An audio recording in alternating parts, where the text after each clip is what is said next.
my channel. My name is Brittany Bundles. In today's video, I'm going to be talking about some focus points that you can use as your New Year's resolution or your 2020 goals, whatever you want to call them, to really develop a strategy and a plan that's going to benefit your business. I know there's a lot of people that are like, I don't do New Year's resolutions, and that's fine. But for me, it's simply just creating a goal and working towards the goal each day.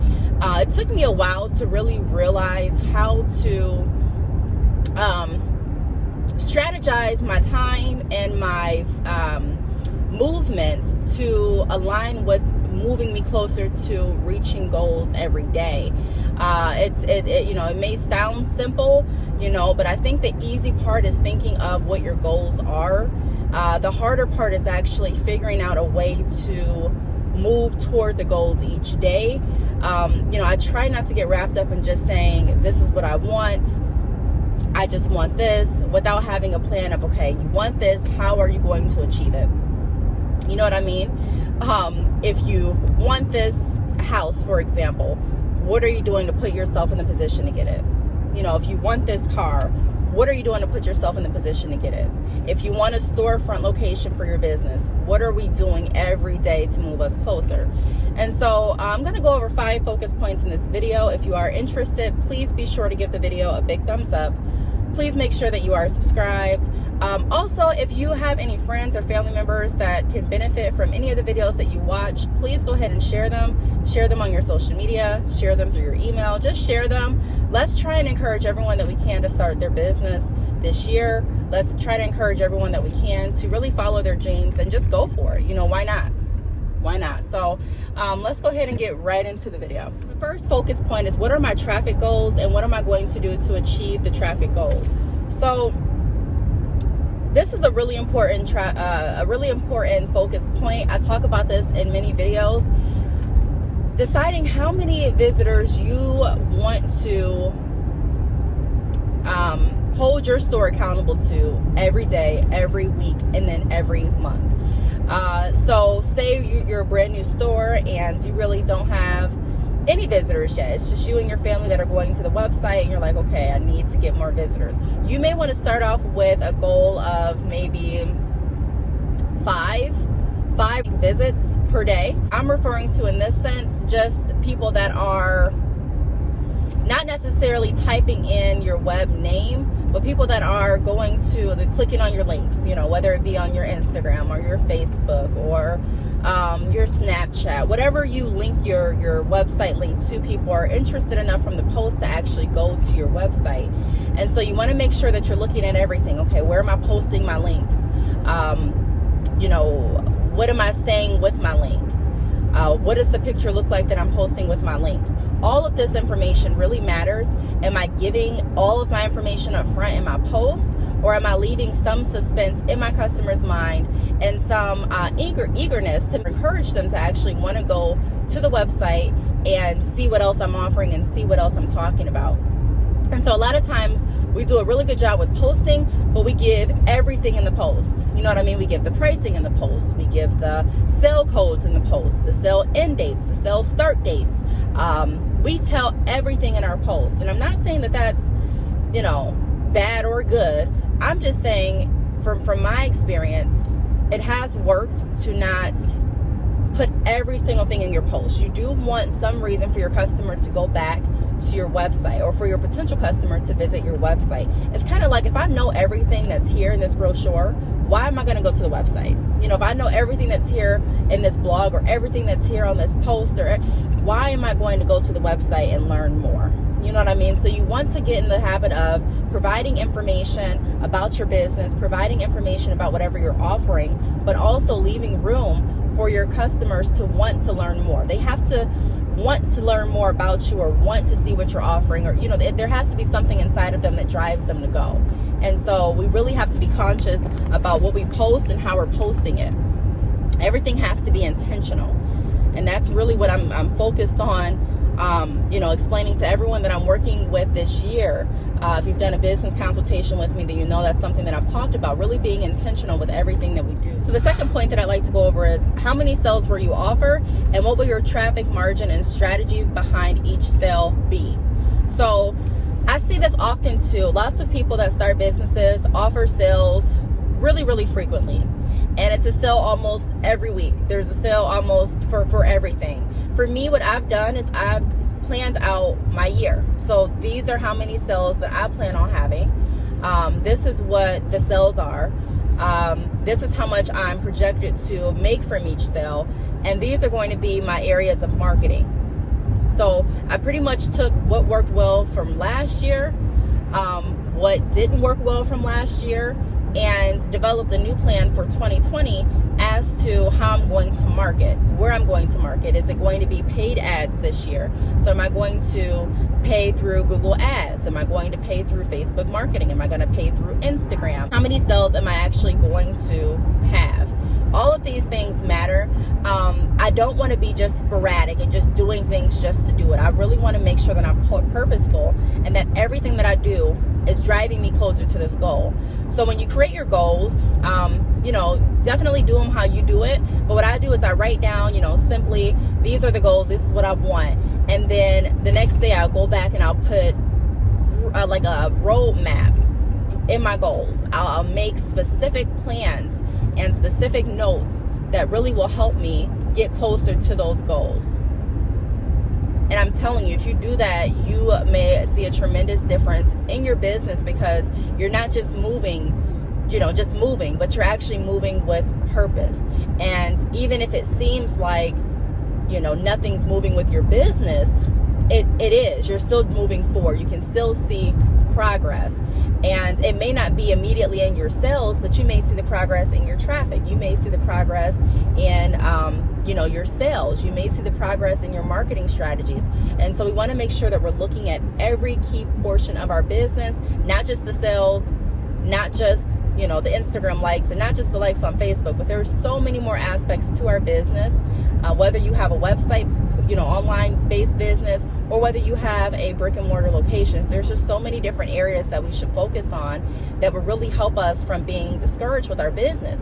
If you're only focused on one area and that one area isn't going well, I could see why some people may be discouraged. Like, wow, this is the only thing I'm focused on, and this is the only thing that I can't get to move. But we have to broaden our view and really look at, like I say in a lot of videos, the overall picture of our business and our overall plan of success and how we're moving forward. So look at the analytics, get really familiar with that. So the next focus point that I'd like to go over is, how will I increase my close rate?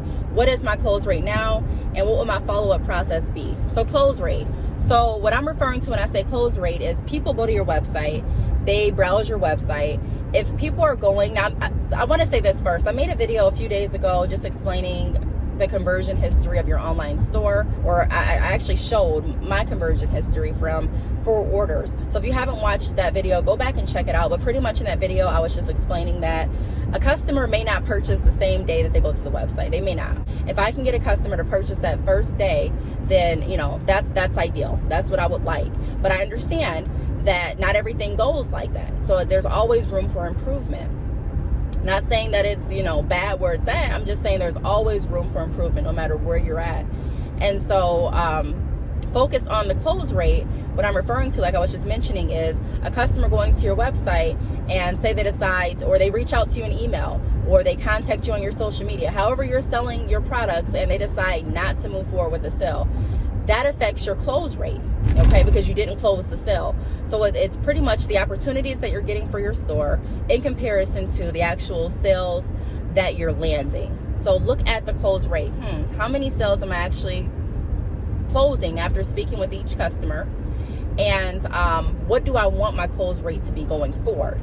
And then not only that, not just stopping there, but figuring out, what is my follow-up process going to be? So if a customer reaches out to me and they decide not to purchase that day, what is my follow-up process going to be? Am I just going to, go about my business, not reach out to them again? Am I going to have a certain, app or maybe personal assistant, or, am I going to create some kind of follow-up process? where I reach out personally after the first 3 days. You have to decide, what do you want to do to follow up with your customers? So is it going to be a follow-up via email? Is it going to be a follow-up personal call? Are you going to text them? What are you going to do? So we want to make sure that we're maximizing every opportunity. Like I said a minute ago, not every customer is going to purchase that same day they go to the website. But just because they don't purchase, we don't want to just let every single order go. So I understand you may not be able to follow up with every single person that you come into contact with, but we do still want to make sure that we're creating different follow-up processes and follow-up procedures so that we can make sure that we're generating as much traffic to our site as we can. We're reiterating the value of our products. Maybe we didn't really touch, on how our products or services can be valuable to this specific customer, or maybe we didn't really illustrate it well enough, or maybe the customer at that point just wasn't in the mood to hear it. And so we do want to make sure we're following up, but we also want to make sure that we're not harassing. So we have to kind of find that balance. But that's another focus point. The next focus point is events. How many events do you want to attend, and do they match your mission and business strategy? So this is really important. I really move with purpose. If I get asked to an event and the event doesn't really align with what my mission is, what my purpose is, it doesn't align with my business beliefs or the path that I'm on, then I don't have a problem turning it down. And it doesn't have to be anything mean, like, no, I ain't coming to this. No, you crazy. I don't know. It don't have to be anything like that. And it's not anything like that. I can professionally decline to attend an event or to participate in something that I don't feel aligns with my business goal. We have to realize that our business, I don't want to say it's separate from us, but it has the potential to, I'm not sure how to really phrase this. Our business, it can be a reflection of us, but we don't want it to be, I don't know. I know what I'm trying to say, but I think I'll dive into that in another video. But all I'm trying to say is, you don't have to take advantage of every single event. Sometimes people go to events, I'll talk to people, they'll reach out, they'll do a business consultation, I'll ask them questions, and they're like, hey, I spent this much money in events this year. And I look back and I research the events, and I'm like, well, why did you take up, I'm just curious, just try to find out, why did you decide to do these events? This has nothing to do with your business strategy, your vision. It kind of conflicts everything that you're talking about. What made you? Well, I just wanted to get out. And it's like, it's great to get out. It's great to network. It's great to do a lot of things. But if you don't understand why you're doing something, sometimes, you may have to just step back and think, why am I doing this? What is my goal and hopes for me attending this event? Is this a good business move?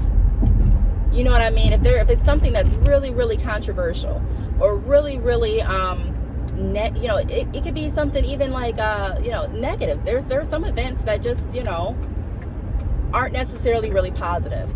And you have to be cautious of where you put your business name and how you represent your business and what events you're participating in. And so that's another thing that I would focus on, planning out the events for the year. Of course, you may get offers to attend certain events or do different speaking engagements throughout the year, but having like an overall idea of, okay, this is what I plan on doing.